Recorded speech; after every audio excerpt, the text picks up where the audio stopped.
right, here we go. The 6AX Classic Breakfast with Nat and Westo. We are wrapping up another week, putting together another podcast. Some of us recovering from tragic losses in the world of football. Yes. Not me. Yes. Well, first of all, I was going for the Socceroos, obviously. Yeah, well, you know. And they got knocked out. Always going to happen. Then I was going for the Lions, England, because, you know, I'm English. That's my heritage, mate. Yeah. And then they got knocked out. So... Still not coming home. Still not coming home.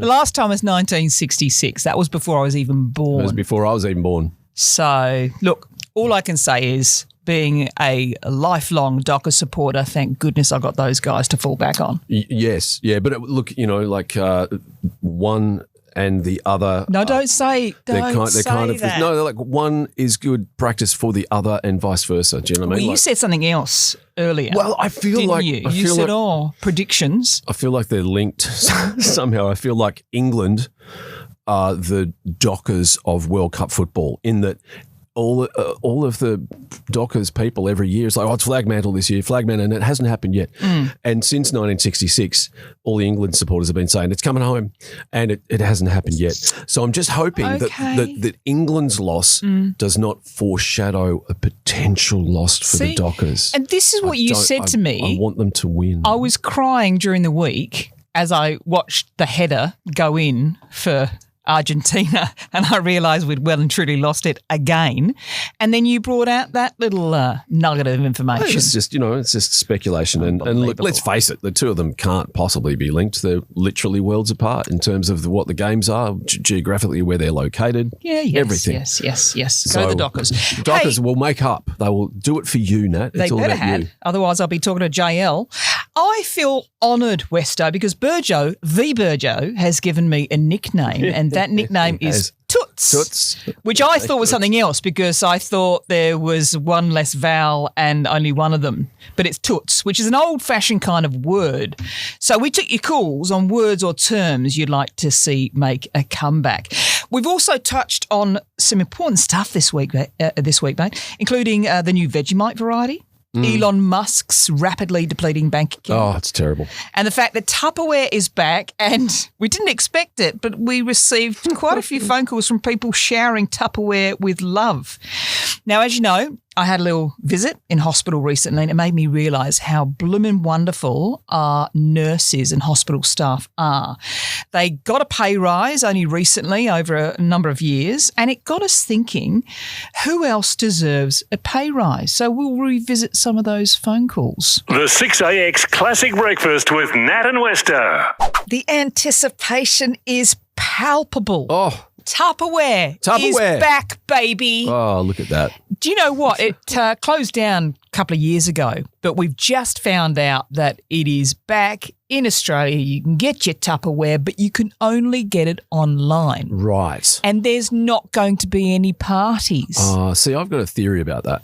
If it's online, right, this is the entrepreneurial side of me. Yeah. Which is not a very large side.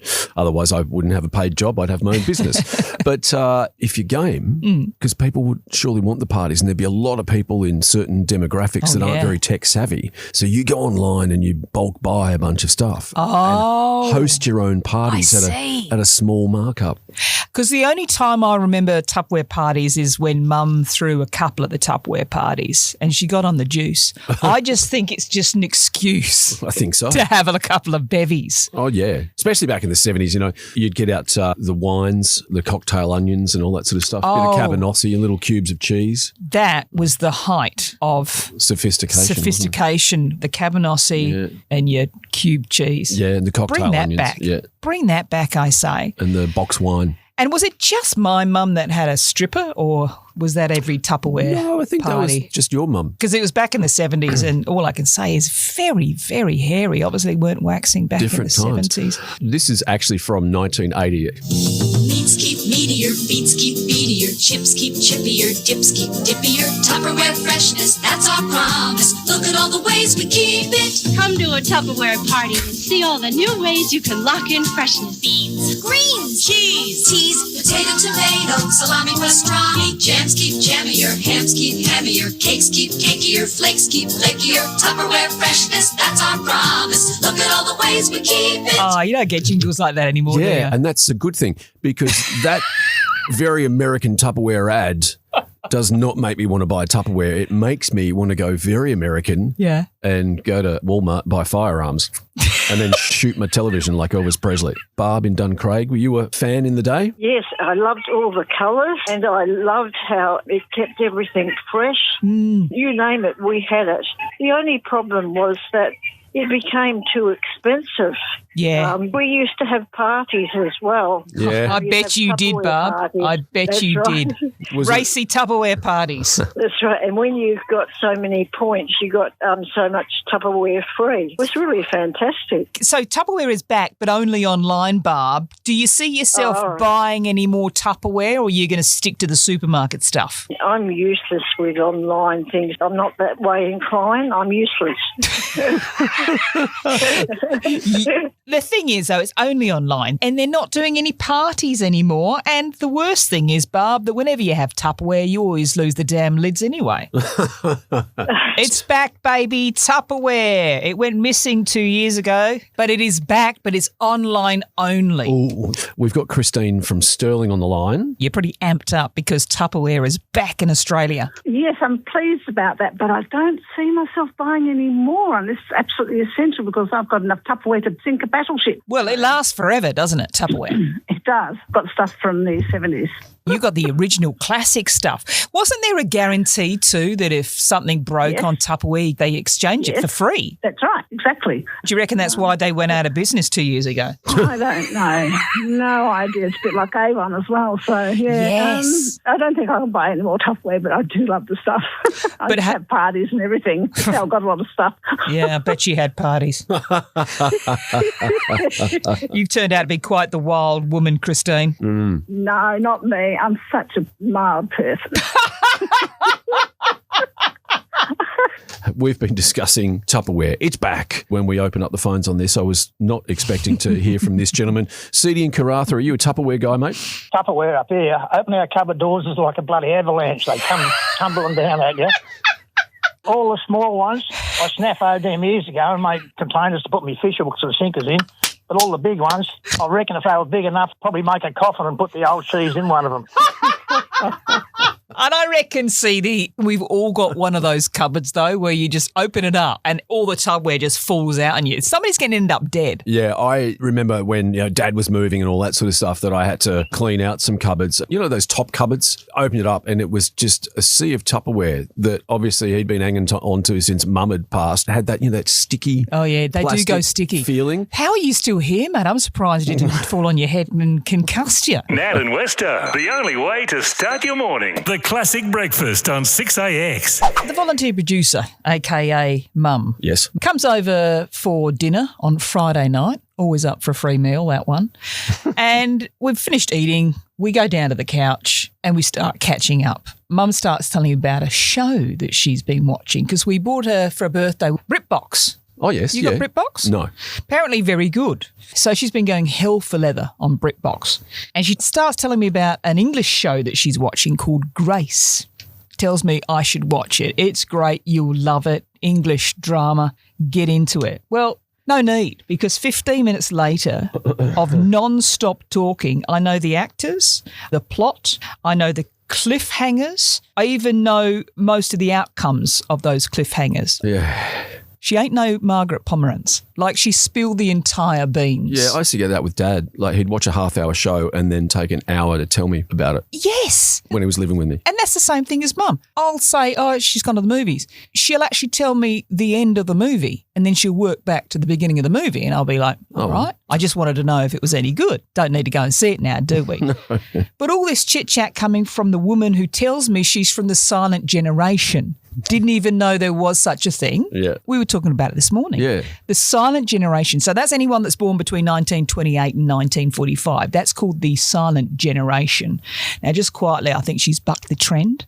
I think she's obviously from the chatty Cathy generation because she never stops talking. But luckily for you and I have not taken after her in that respect. You right? Yeah, no. Okay. Something in my throat. Anyway, after this 15-minute monologue about this TV show, Grace, she takes a breath so that I can finally update her on my life. But you know when somebody just isn't listening? I know that very well. Happens every day. We also bought her some time ago an Apple Watch. Oh, yeah. And during my conversation, I'm telling her about this surgery that is coming up, and she just keeps on looking at her watch. She's getting text messages through. She's just like, bear with, and then she's reading the text message, and then I go back to my story. And she's just not interested in what's happening in my life. Eventually, I just say to her, am I boring you? Would you rather be somewhere else? And she looks me dead in the eye and she says, do you know what? In all honesty, would rather go home and watch my TV show. I'm at this cliffhanger bit of the show, and that's what I'd like to be doing right now. Nothing like family to bring you back to reality. She's probably not even listening this morning. She's probably watching a TV show. The Classic Breakfast with Nat and Westo on 6AX. Let's talk condiments. In fact, let's talk new varieties of condiment. Quickly, there's another legendary spread that's dabbling in new territory. Oh, yeah. Bega. Bega have broken a 60-year tradition. Yeah. They have new versions of peanut butter. Oh, I love peanut butter. I can eat peanut butter out of the jar. Well, creamy caramel, I sort of get. Oh, yeah. Sort of sweet and salty. Yes. Yeah, okay. Exactly right. All right. I'll give it a burl. It's like peanut butter and jelly, right? Yeah, Sort I of. suppose. Yeah. But what about marshmallow raspberry? Yeah, no. That's an American thing. No. That's a solid no from me, Yeah, mate. not sure how I feel about that. Well, let's talk about a new variety of Vegemite that's just been announced. So this is the biggest product change for Vegemite in about 6 years. Because remember they had that thing that was mixed up with the cheese, the cream cheese, which I thought was lovely, by the way. Yeah. Anyway, Vegemite are introducing a new kids version which contains less sodium and less salt than the original. So obviously it's going to be healthier for kids, one would think. Yes. And while we're speaking about Vegemite, I must go back to barley. Oh, let's talk about barley again. Oh, okay. You know when every morning I'd go to the all-you-can-eat breakfast buffet? Yeah, and then steal your lunch while you were there, yeah. Look, I just didn't want it to go to waste, okay? Let's move on from the whole stealing thing. Sure. They've got jars and jars of Vegemite, loads of Vegemites, because lots of Aussies go over there. Makes sense. And you know what the kids are like first thing in the morning? They don't have fruit, bacon and eggs and stuff. They go straight for pancakes and crepes and waffles. And then they put like loads of, I don't know, it's cream or ice cream. And then every morning I noticed this kid and he'd go over to the Nutella jar. I've never seen so much Nutella on this pancake in my life. One day I sort of said to him, I said, geez, little fella, do you want a bit of pancake with your Nutella? Like it would be sickeningly sweet. So then I said to him this one morning, do you know what you want to try, mate? Because he wasn't Australian. I don't know. I think he was European. I said, you know what you want to try, mate? And he's going, oh, what's that? And I said, you see this jar here? This is called Vegemite. It's Australian. Right. I said, if you love Nutella, you are going to go crazy for Vegemite. No. And he goes, oh, really? I said, yeah, slap it on there, kid. So he had a waffle that particular morning. He had cream on it. And then he got like a dessert spoon of Vegemite and straight on the top. And I saw him lick a bit. You could just see this look of disappointment and the eyes just started sort of tearing up. So, hey, buddy, welcome to Australia, mate. Making every morning a classic. Nat and Westo, the Classic Breakfast on 6AX. You were in the hospital the other day, very impressed with the nurses, which is fair enough. They work so hard, mate. They're such caring individuals. Thank you. So that's a profession that clearly deserves more money. That's the question we're asking you. Which professions do you think deserve more money? As we head to Parkerville, Brad? I'm a groundsman at a Catholic primary school, so I reckon groundsmen are sort of like the ones that get here early in the morning, make sure the school is absolutely clean, perfect for the kids, teachers. We get asked to do so many different jobs. Some aren't very pretty, so yeah, I reckon groundsmen. Are you responsible for cleaning cleaning up after those little kids as well? Like, if there's an accident and stuff, is that part of your job as well, Brad? Well, apparently it has become part of my job. Yeah. You deserve more money, mate. My dad did that for quite a long time, Brad. I know exactly what you're talking about because you're called a groundsman. You're doing the lawns and the gardens and stuff. But, there were so many times they're like, Cole, can you just come and fix this? Even if it's just replacing light bulbs or there's a heater that doesn't work. You are an all-round go-to handyman. Spot on. Yeah, I mean, I get given a list all the time. Oh, Brad, this is broken in that classroom, that classroom. Oh, the kids have made a heap of a mess in the toilet. Clean that up. Yeah. No, mate. You need one of those hazmat suits when you go into the toilets. Frank in Duncraig, you have got a profession in mind? Firefighters. Yes. Is that something that you have done, Frank? I was actually 35 years as a firefighter. It's a demanding, dangerous, physically demanding and also mentally. And for that, they get $38 an hour. That's ridiculous. Yeah. And they so deserve it, mate. Firstly, Frank, thank you so much for your service and the years that you did put in. Secondly, do you get to wear the uniform home? In short, you can, but most people don't because you look like a tosser. Okay, so it was just in my fantasy there, Frank. Okay. Which professions deserve more money off the back of your recent hospital visit, Nat? And, of course, you are going for the nurses. Absolutely. Needing a pay rise. So over to you, Ernie and Atterdale. I agree with you with the nurses. Yes. I have been in the hospital a couple of times, and every time I see a nurse in the street, I stopped and I said, I'd just like to say one thing. Whatever they're paying you, it's not enough. It really isn't enough. I think you have to be born into that profession. I don't think it's a job that you go, I think I'll be a nurse. You've got to be a special kind of caring person with empathy to be a nurse. If I was the nurse, you would die around me. Good to know. Well, it's a job that I would never do because I'm not that caring and I can't handle blood and other bodily functions. But hats off to all the nurses out there. And the police. Yes. And the fire. They're not paying you enough to jump into a fire. Exactly right, mate. All those first responders keeping us all safe. Mind you, I would much rather deal with a fire than deal with hospital patients or any of the stuff that cops have got to deal with. Absolutely. Oh, yeah. Just quietly, Westo, you'd look damn hot in a fire brigade uniform. Oh, I can see a calendar coming. We've got Shaz from Nollamara. We're talking about professions and jobs that you think deserve more money. Do you have one in mind, Shaz? Education assistant. See, they're the forgotten ones, aren't they? Because you've got your teachers, you forget the assistants, and teachers can't do what they're doing without the assistants. Well, that's absolutely right. If teachers are Batman, the ed assistants are Robin. And they're the ones that wear the pants on the outside, right? Well, they both Do you know what? underpants on Talking the outside. about pants, though, it's always the assistants that are actually having to go and change the kiddies. Very rarely do the teachers do that. It's always the aides. Are you speaking from experience, Dale? Is that something that you do? I'm a teacher, and honestly, the ed assistants at school, they're our right hands. I love that you're giving kudos to your education assistants. I love that. Which school are you at, Shaz? I'm at Chewett Hill Primary School. Good school. That's round the corner from you, Westo. It is indeed, yeah. I think if you ever need kids change, maybe you can help out. Again, that got really weird, didn't it? I've only got one kid and I did enough changing to last me the rest of my life. The Classic Breakfast with Nat and Westo on 6AX. Let me set the scene. Okay. We've got people coming in today, so I have dressed accordingly. I've made an effort, got the makeup on, got the hair did. I've got my tan-coloured pants on, higher class than my normal jeans. So they're tan-coloured. I know what you mean. I've got the... Oh, matching. So like 20s. There we go. So I'm trying to get my protein in early. So I've got my protein water, which is in the shaker bottle. What have I got today? I've got a bit of mango passion fruit. It's in the shaker bottle. Looks remarkably like 500 mils of a specimen I'd give to the doctor, does it not? We were doing a chatty before and I shook it and I thought, while you're gabbing away, I'll just have a wee sip. And I've put it to my mouth, a little hole to my mouth. And as I did, it just gone all over my pants. So it's a dodgy shaker. which annoys me somewhat because I think it's a steamer, which is supposed to be a good brand.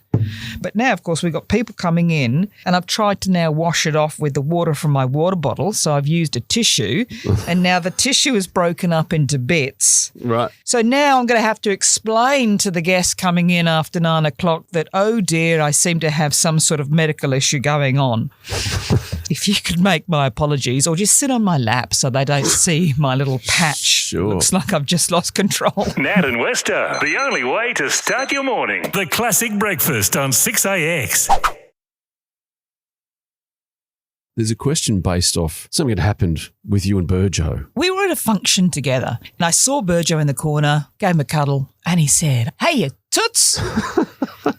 I didn't get the word to begin with, because I came back to the studio the next morning. I said, "Hey, guess what Burjo just called me?" Yeah. But I didn't think it was toots. It wasn't a double O. It was another vowel. And I thought that's interesting that Burjo would call me that because I was wearing a full button-up top. So it wasn't like the puppies were saying hello to anyone. No. And then the next time I saw Burjo, he said, "Hey, toots." Then I had to come back to you and say, hey, it wasn't that word. Yeah. Burjo started calling me toots. Because obviously you'd thought he'd said tats. Absolutely. Yeah. I like it. I'm taking ownership. It's an old one, but, he's brought it back. Should we, I'm just spitballing here, mate. Yeah. Should we change the name of the show? The Classic Breakfast with Toots and Westo. Yeah, done. But I haven't heard that expression, toots, for so long, and I kind of love it.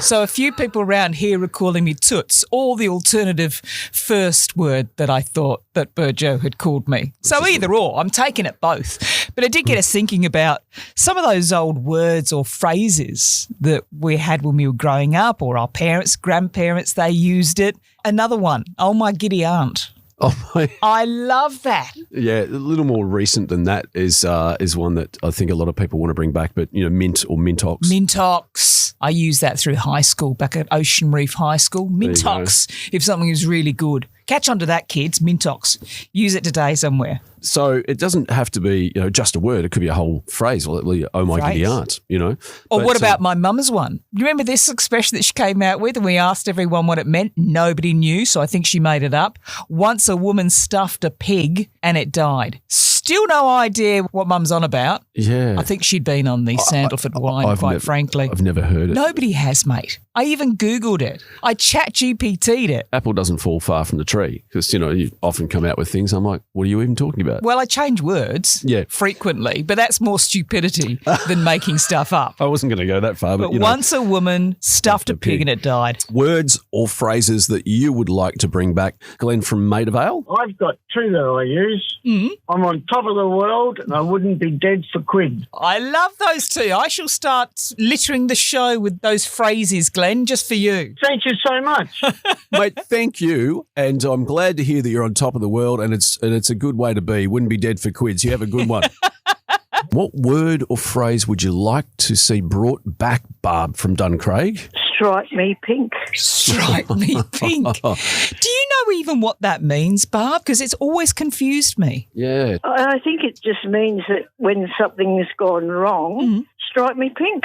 Oh, maybe it means you're blushing or something. Yeah, that's right, yeah. Thing is, some of these old-fashioned phrases and expressions and words, sometimes they don't really mean anything at all. You know what I said about my mother? She used to come out with the phrase, once a woman stuffed a pig and it died. Yeah. Have you got any idea what that means, Barb? I have no idea, only that the pig would have been dead before she stuffed it. So why would you bother stuffing it? Maybe she's talking about cooking it on the Weber. I just looked it up, and apparently it's like, how if you're tickled pink, it means you're kind of blushing with happiness. This is strike me pink, so you're turning pink or flushing with shock. So, Barb, you're right. Strike me pink. Strike me pink. Let's bring that word back, Barb. I'll contact Roger Cook and see if we can't get that put into schools a bit more.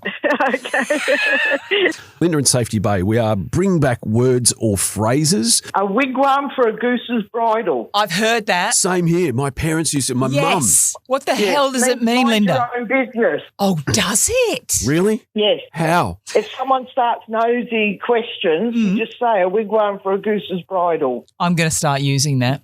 And it's understandable now that you've explained what it means, why people said that to me the whole time I was growing up. Well, my mum was a good one for using it. To you? To me and my brothers and sisters. Oh, see, because you were poking your nose where your nose didn't belong, Linda.